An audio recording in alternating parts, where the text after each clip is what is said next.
So welcome back. This is now the next section.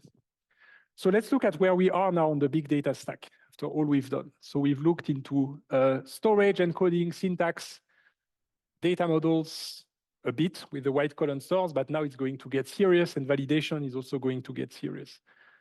Actually, the timing is perfect to go through them. Let's go through the top 10 of what we've learned so far in big data, the general big ideas that shape the whole universe of big data. Number one is learning from the past. It means that when we rebuilt this whole big data stack, we did it having in mind the relational database management systems of the 70s. It means that we are not throwing everything away. We keep the idea of data independence. We keep the idea of having a query language to the system. We keep the idea of separating the logical from the physical layer. It's very important also when you do research or engineering to double check if you're not reinventing the wheel. Always look at what your ancestors have done because they might have made mistakes. You wouldn't imagine all the money you're saving and the resources you're saving by looking at the mistakes that your ancestors made in order not to repeat them. They're very valuable lessons. So this is true in the database world. Number two, keep the design simple. This is how you scale at massive scales. And in fact, if you consider cloud storage like S3, it's extremely simple, key value based.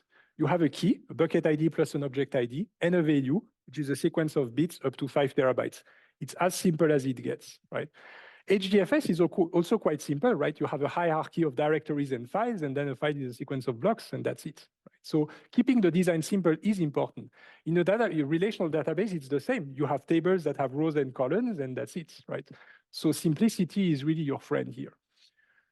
Next, modularizing the architecture.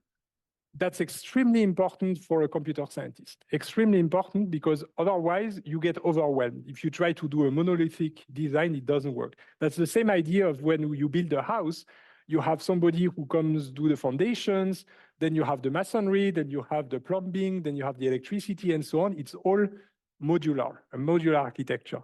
This is exactly what happens here. We have a whole system for storing files and blocks, HDFS.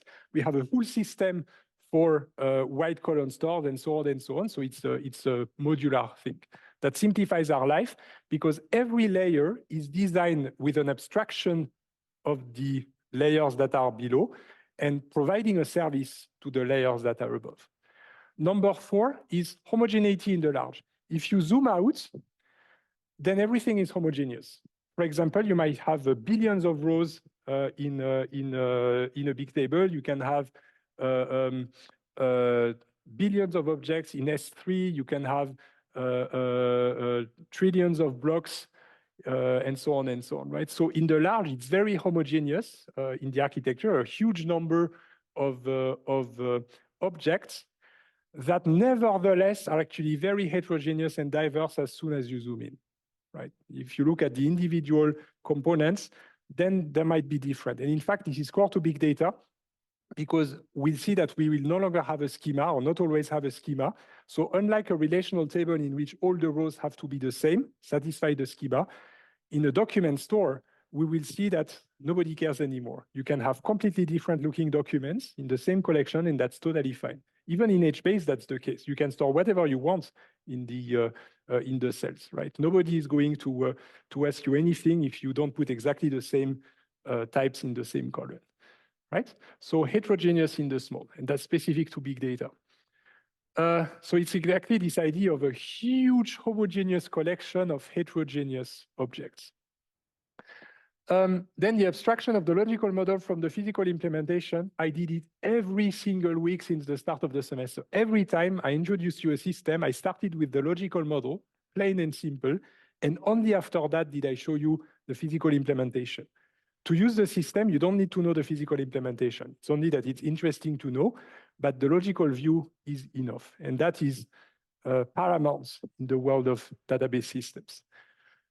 Then we did two things.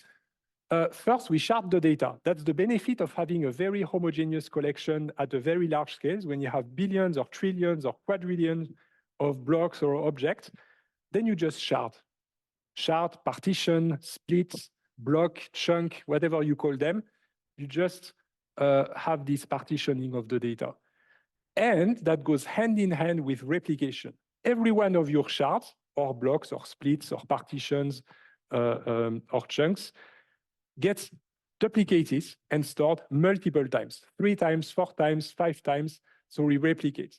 This always goes hand in hand. We partition and we replicate the two at the same time. Then we spread it all over machines, replicate it.